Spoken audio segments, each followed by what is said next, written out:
Blog Talk Radio.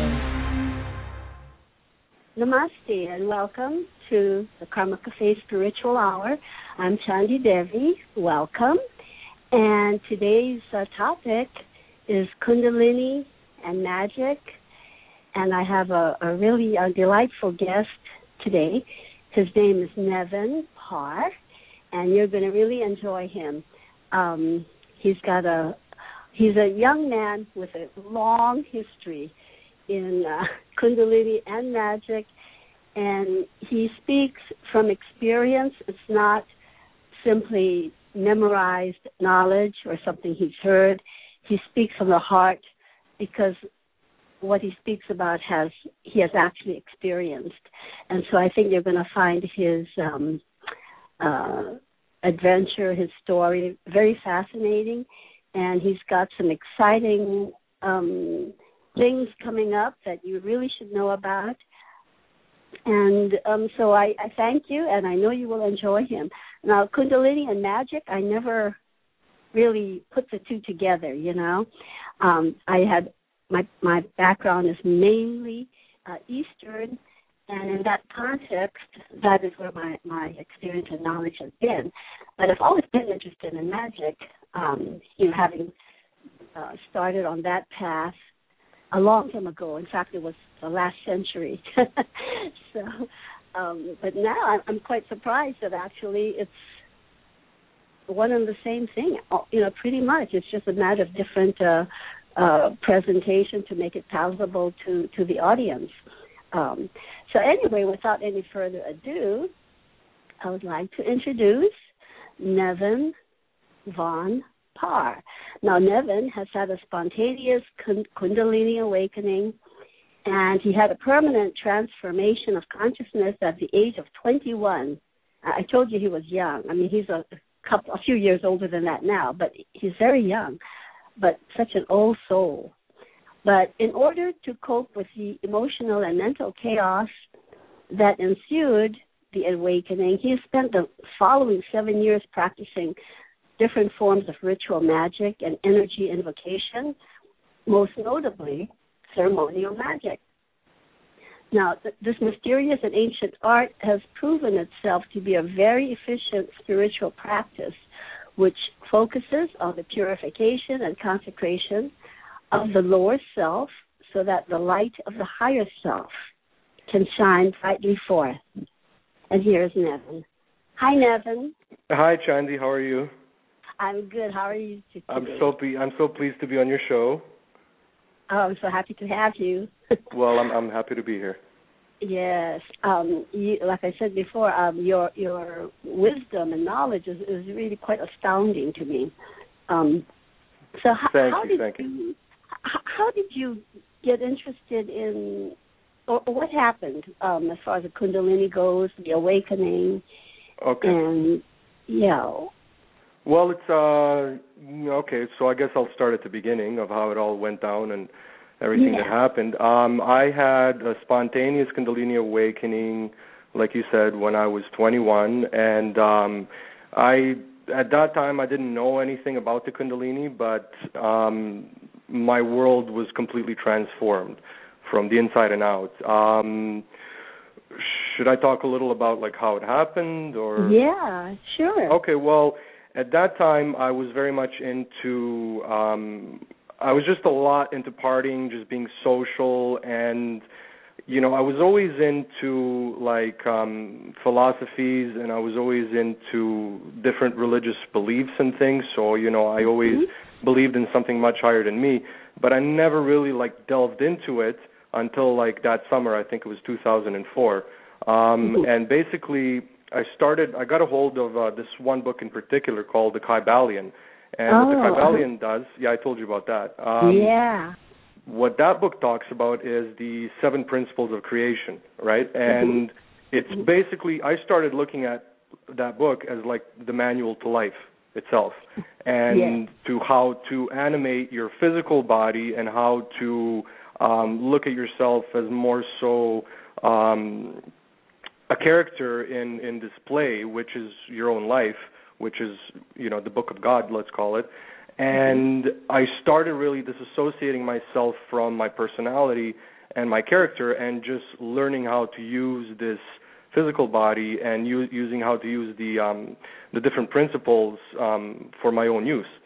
So I read this book over and over and over. I read it about like 20 times, and I would just carry it with me. Like I felt that I was like a mind wizard in this like world. I was in a fairyland, and this book, I was able to understand this book at a deeper level. And every time I read it, I learned something new, and I kept learning, and I kept using it. And there's particularly the principle of vibration talks about, well, it manifests on all levels, but it talks about like raising your own vibration so that you rise above your own emotions and that you're basically using your willpower at its fullest. That's just one thing that I was doing. I mean, I was using all the different principles and trying to see how they all fit together and kind of seeing the big picture of it.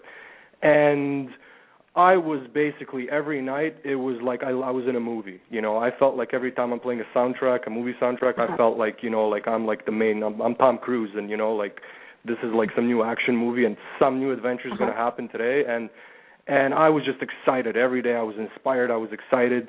And this book was like my lifeblood, you know, like I carried it with me. Like I felt like I was like in Lord of the Rings, and I had that like one ring, you know, to rule them all. And so one night I had a really grand epiphany. I understood one of the principles which says that the all, which is God, is in all. In other words, it's in all physical things. It's completely manifested, but we don't see it. And that with the same principle, that all is in the all. And so that, in other words, that we have the spiritual counterpart, which is existent at the exact same time as we exist. It's just that with our physical eyes, we don't see it. And because we're so tapped into the material body, we don't feel it. So I understood that, and I also understood that if we are made in the image of the Father being God, that with the same principle we can, and that ourselves being almost like a thought of God. In other words, that we're like in a dream, and this dream is the dream of God. But with the same principle, we're able to dream ourselves, and that the difference in reality of our own thoughts and of the physical reality around us is just a matter of degree. It's a matter of vibration. See, all of these principles, they all fit together, that when you're understanding them at a deeper level, they kind of give you the master key to understanding what this whole reality about us is all about, and giving you the key on how you can maximize your own potential as a spiritual human being in this reality.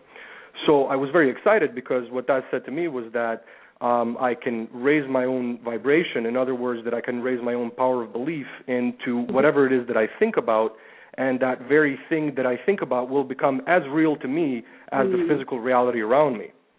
And so, you know, being a young man at that time, I sought to manifest what I wanted to manifest at the time. Was I just imagined the perfect woman with whom I was going to have sex with in my mind. And as I'm doing this, and I was very excited, because I just believed this to be real, and I believed that I was able to manifest this. And so I went to bed that night, and I imagined this woman, and next thing you know, I'm having sex with her in my mind, and the experience, because I'm believing it to be real, started being more real than actual sex itself. And what happened is, that donut-shaped place in our minds, the mind's eye, where I was seeing this image, I basically saw it, and I stepped into it, and I stepped through it. And this is the first time anything like this ever happened. But because I was believing this experience to be real, I just kind of went with it. I'm like, okay, Neven, whatever you do, don't stop this, because this is like, the best sex you've ever had. So you got to keep going with this no matter what. And so I went. So I just went with it, I just went with the whole experience, because it felt so amazing. And next thing you know, I was able to feel this woman. I was able to smell her. I was able to use all of my physical senses. All the senses. And everything completely awakened. And I've nothing like that has ever happened. It was mind-boggling for me at the time. And what ended up happening is, I started having like internal orgasms, like rushes of sexual energy channeling into my brain at that time. And I mean continuous, one after the other, after the other. And I just felt like I was in complete ecstasy. But I kept telling myself, Neven, whatever you do, just keep doing what you're doing. Keep going with this because this is amazing. Don't make it stop. Don't lose the power of belief, whatever you do. So I believed it, and it kept going and going. And next thing you know, I felt this ball of energy at the base of my spine, and it almost felt like a golf ball, and it started rising up my spine. And it felt kind of awkward, but because I was like so into what I was doing, I didn't really even notice it too much. But that's what was happening. And as it was rising upwards from the bottom of my spine, and it stopped at particular points on the spine, and it just shot into bursts of energy at those points being the chakras, which obviously I learned, way after. And it kept going, and it kept rising until and I started, and like I was able to hear it, right? I was able to hear, it almost sounded like a jet plane, like sound that was just enhancing inside me, like I was like standing next to an airplane upon takeoff. And then it shot into my head, and as it shot into my head, it shot through this donut shape, this mind's eye. It shot through it, and it expanded it like tenfold, right? To the point where my mind's eye at this point now encompasses everything around me. Every physical object that I see around me is actually, it's a part of my mind's eye. I mean, it's as if I've stepped into the mind's eye, and this physical reality that I live in now is, I feel the objects and I see them, and I live through intuition, whereas before it was completely different. But so what happened is, as it shot through there, it expanded the mind's eye, and then it shot into the top of my head. And now, as it shot it into the top of my head, I felt like a cracking, like something cracked at the top of my head, and I felt this like it almost felt like a liquid, like that poured. Like if somebody takes an egg and cracks it off the top of your head, you feel the liquid pour over you from the top down. And I felt this energy just pour over me all the way into my hands and into my feet. And I felt, and it was very hot, but it was bearable, the experience. And at that point, I just shot up out of my bed, because at that point it was just like getting way too intense. So I stopped, having sex with this woman in my mind's eye. And so I shot up, and I opened my physical eyes, and I looked at my hands, and my hands were pure gold. It was as if I was looking at myself as a hologram. And I'm not seeing this with my mind's eye. I'm seeing this with my open physical eyes. And I've never had that experience since that happened. This was like the highest spiritual point I've ever had, was this very experience of seeing the room around me where I was lying. I saw it completely as a hologram. Every single object around me, the paintings, the floor, the walls, everything was like a hologram, and you could see like right through it almost. And it was just this stillness inside me, this peace that was able to manifest and see everything as it was. And what happened, and so I kept being jolted by this energy, and I shot back down onto the bed, and then I started seeing the onset of the white light. And at that point, and the same, like the vibration just kept enhancing. It was like like my head was like right beside like a jet engine. And at that point, I started getting a little afraid, because as I was seeing this white light, watching movies and things like that, when they talk about the white light, you link it to death. So I'm thinking, okay, I'm about to die. I may as well just end this experience, as fun and crazy as it is, because something, I don't want to die. Yeah. So it kept like the white light started peering from the top of my head as I had my eyes closed, and it just started enhancing. And at that point, like my heart was really pounding really fast, and I just started feeling the fear. And as this fear increased, the energy shot back down, and the whole experience subsided, and I was like, what the hell is going on? And then when I closed my eyes, the same thing started happening again. This energy started like rising upwards again, and just wanted to like shoot out the top of my head and like unite me with this white light. I mean, I see this now as to what was going on, but back then it was just all very new for me. Right. I remember the first manifestation of the awakening itself was the first thought that I had in my head appeared as real as you and me. For some reason I thought of Christopher Walken. I don't know. I'm not even like the biggest Christopher Walken fan, but I just heard his voice in my head, and like I opened my eyes. I'm like, what the hell is Christopher Walken doing in my room? And then I'm like, oh my God, I was thinking that, and it appeared real. And so I started having these so that was the night, that was the actual experience, the breaking of the cosmic egg at the top of my head, which enhanced my so-called battery. If we look at the energy body as a battery, it basically shot me from 100 volts to like 10,000 volts, and the experience was permanent because the awakening that happened inside my mind never subsided. It wasn't a partial Kundalini awakening. It was the full awakening, and the full awakening of the energy system and the different nadis and points in the body as this like lava thing, whatever it was, poured over me and awakened it. And so I was basically doing some research because it was such an intense experience. I wanted to find out about what it is and all of that stuff. And I started, and I came across different talks about this so-called thing, the Kundalini, and I was reading about it. I'm like, oh my God, this is exactly what happened to me. And I became excited because, I see all these different manifestations and powers and all these different things, and I'm like, oh my God, this is like super exciting, like there's, like all these different powers that I'm going to get as a result of this. So, I was very excited about what was to come, but the main issue I had was that as excited as I was, over time, within like even days, I started feeling this fear inside me. I started feeling this pain, this anxiety, this nervousness, and it became a permanent part of my daily life. Right? It doesn't matter what I did, whether I was drinking, having fun with friends, having sex even. It was like I felt like crap. Doesn't matter what I did. I felt like I felt bad. I felt this anxiety.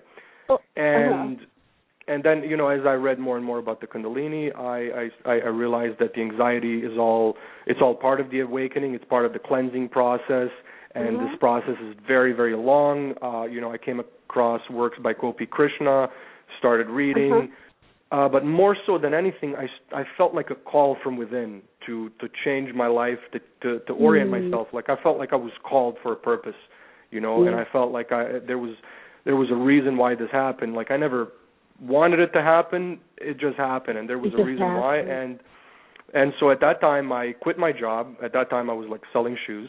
I quit my job, and I just said, okay, you know what? I'm going to fill myself with as much knowledge as I can. And I started reading different occult books, different esoteric books, religious books, and I basically I would wake up at 9 a.m. instead of going to work. I would sit down and read. And I read for months. I read for like 5-6 months straight. And I filled myself with so much knowledge of all of these different spiritual things. And very accidentally, I became interested in these like different occult groups that I was curious. I didn't know anything about it, but because there was this one occult shop where I bought some of these esoteric books. I became curious to kind of find out what these groups are all about. So I went to see. I made like an appointment with this guy. He was the chief of the Order of the Golden Dawn, and not knowing anything about it, I just went there and I talked to him, and he was a cool guy, and we're talking, and I asked him what the order is all about. I asked him what is it that what is it you guys do there. And he basically said, what we do here is through different ritual use and through different theoretical practices, we're learning how to purify and consecrate our spiritual bodies so that we can rise higher, and so that the light that we all have inside our hearts can expand, and we can become more in tune with our higher selves, being your so-called God self. And so the whole thing, I'm like, wait a second. I'm like, this is perfect for me because I'm going through this whole so-called Kundalini awakening, and I feel like crap every single day. I'm feeling all this fear, anxiety. And now you're telling me that there's actual practices out there that can help you deal with that? And I said, that's it. I'm in. Gung-ho. Yeah.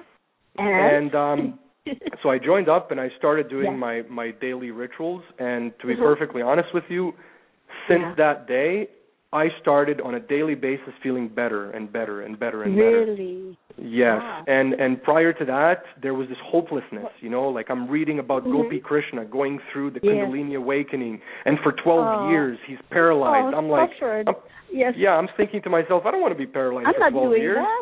I'm not doing that. I want to do something give me some tools so that I can deal with what's going on with me and that I can feel positive. Make me a warrior. Don't throw me out there in the corner and have me kicked around by my own negativity, by my own fears. Right. So what were some of the tools he gave you? Well, the way that it worked was, the way that the Golden Dawn system works is that it's a grade system, and this grade system, it's kind of like a school of magic, if you want to think of it. And magic being an energy invocation of energy. It's basically energy work. When you think of Reiki, this is a different form of energy work. You do a ritual, whether it's hermetic ritual or voodoo or whatever it is, you're basically invoking energy from the outside, from the universe into your own aura, and then once the energy is invoked, it just basically starts doing its thing. You're just on autopilot. You can go about your day, and it's going to manifest through you, through your mind, through your heart. And so exciting, exactly. I was very, very excited because it was very unorthodox. It was very different because I never came across anything like when I read Kundalini. It was all Eastern stuff. It was mantras, it was meditations. Right. It wasn't. I never really came across anything saying, well, here's a different tool you can use to accomplish the same thing at maybe even a much faster rate. Because that's what was happening with me. I started plotting the different points of the awakening where I was at, and I started seeing that as I was going through this, I started seeing that I was being purified very, very quickly. And the different practices I was doing targeted my chakras, targeted the individual chakras, which I'm going to talk about a little more just to elaborate and explain how this system works. It targets in different grades, which are attributed to the different elements, which are, again, linked to the chakras themselves, being the 7 chakras in the body, that we need to purify. If somebody has a full Kundalini awakening, they're at one with the energy, but because their consciousness is still rooted in the chakras, the lowest, from the lowest to the highest, they have to cleanse those first in order to rise and in order to unite with the light that's now inside them. Because all that this light is doing at that point is shining on all the negativity, all the skeletons in the closet. It's shining on them and enhancing them and taking away from what this very light that's inside of you can do, give you this peace, this complete enlightenment. It's as if you're enlightened, but you're in practice, and you still have to rise. You're at the bottom of the mountain, but you have no choice but to climb the mountain. And it can be very, very difficult if you don't have any tools to deal with this. Because hopelessness is a very strong emotion. When you wake up in the morning and you're very excited about the beautiful fairy tale lands and the different lucid dreams and flying and all of the wonderful stuff you're doing in your dreams, because that's what this Kundalini energy does. It enhances your the light within you, so you're visiting all these different inner worlds. But when you wake up, you just feel like crap, and you feel anxious, and you're just like, you don't even realize. You don't even know why it is that you woke up in the first place. You have nothing to look forward to because you know that everything that you do, you're going to feel anxiety, you're going to feel fear.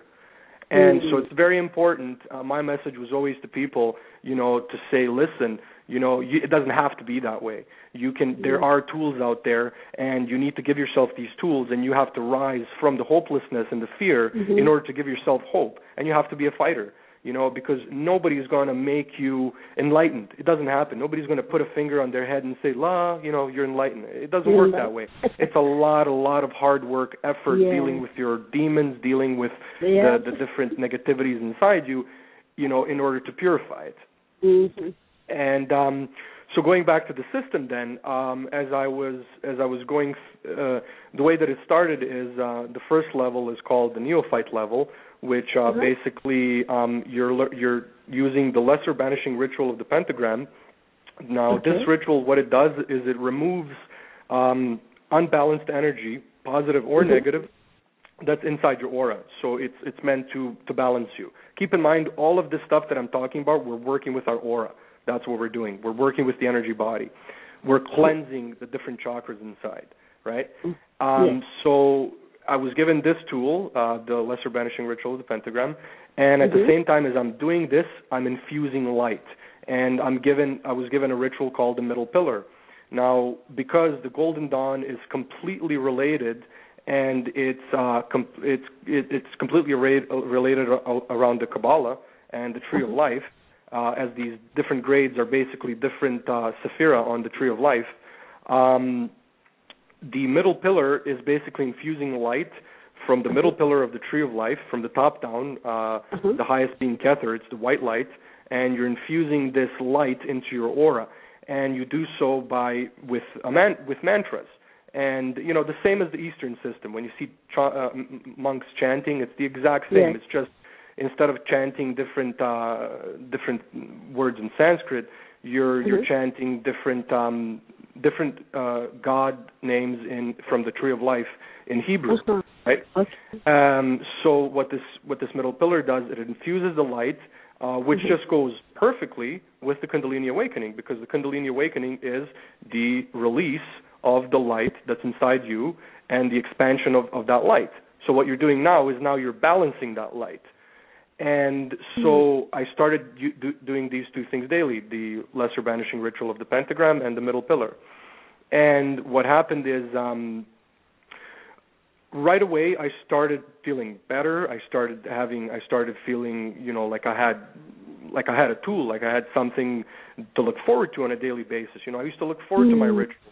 It was like it gave me a shot of energy. It gave me a burst. It made me balance. It made me feel good about myself for the first time. It really attuned me to that higher self. And this process just started going and going and going and going, because when you start it, it's perpetual. It just keeps fueling itself. All you have to do is you do the rituals. And these rituals are going to purify you. They're going to make you better. They're going to enhance the light in your aura, and they're going to attune you more to your higher self. And they're going to just make you feel good. And you said it started almost immediately. As soon as you started right away. Away. Yeah, because the Kundalini awakening and awakening that energy body made me started to feel the energies right away.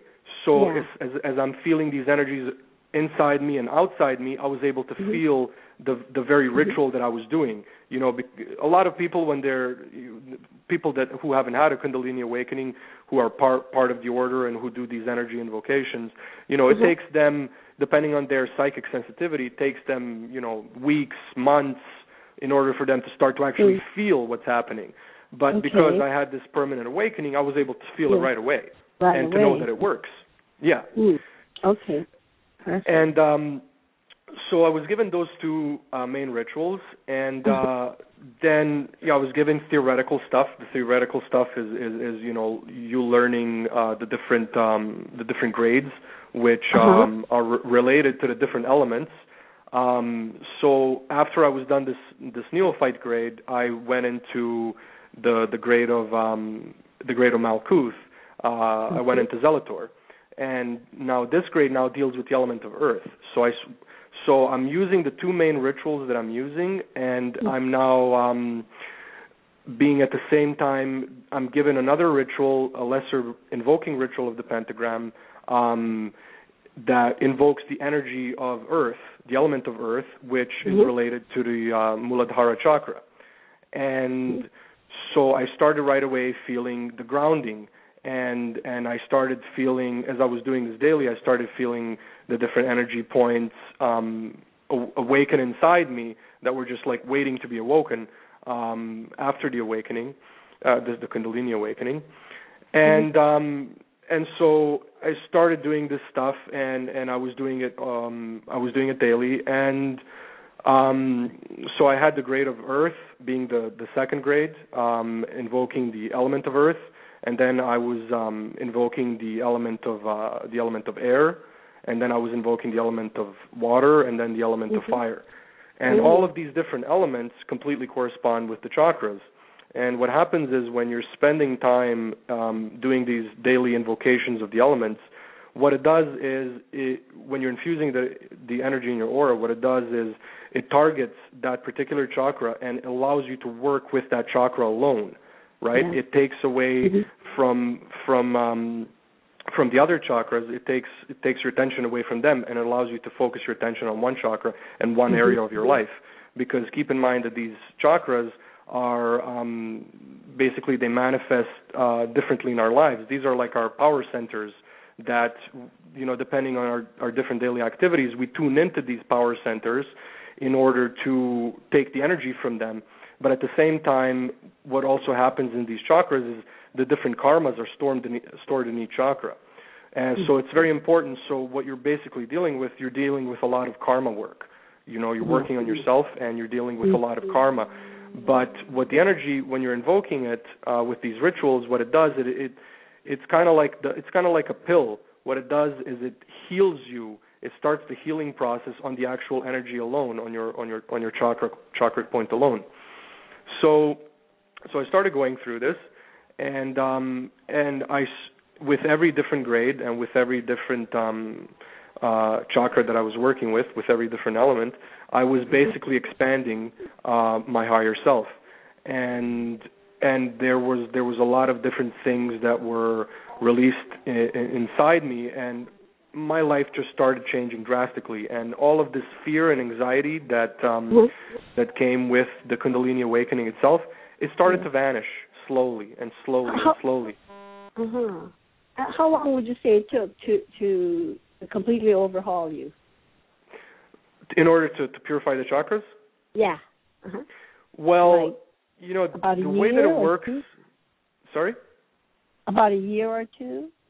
No, it's a lengthy process. It's a lengthy process. The way that it works is that, the way it worked for me is I would spend approximately like 3 months or so in every grade. One chakra. In like one chakra, let's say. Yeah. And so I was purifying that chakra, but at the point when your mind thinks that you're right at the door and like there's going to be the next, and that you're almost done, that's your mind fooling you. You're never done, right? No. They slam the door in your face. Yes. Yeah, it's like it's a really never-ending process, and so eventually I just learned that I'm just a warrior, and that I'm working with these different chakras and the different rituals and things I was doing, and that it just became a part of my life to infuse my aura with these energies. Yeah, it became a way of life too. Yeah, it's a lifestyle. It completely becomes a way of life. Right. Exactly, and you're learning so much. I was learning so much through the Golden Dawn system, and not only different rituals and different things, but learning a lot of theoretical things. Learning about astrology, about the tarot, learning about the Kabbalah, and even to this point, really, the Kabbalah is the cornerstone of all of my esoteric knowledge. And so. And it was just the beginning of my journey. The Golden Dawn was the beginning of my journey, but it was really like it made the biggest impact on me by far, because I just fell in love with the rituals, and I fell in love with being able to work with the different energies inside me. And the rituals are ceremonial kind of rituals. Yeah. This is it's ceremonial. Like the whole shebang, right? Okay. Yeah. Yes. Yeah, it's ceremonial magic. It basically works with the 4 elements, also the 5th element of spirit, and It's basically, Hermeticism is very universe-oriented. It's very solar system-oriented.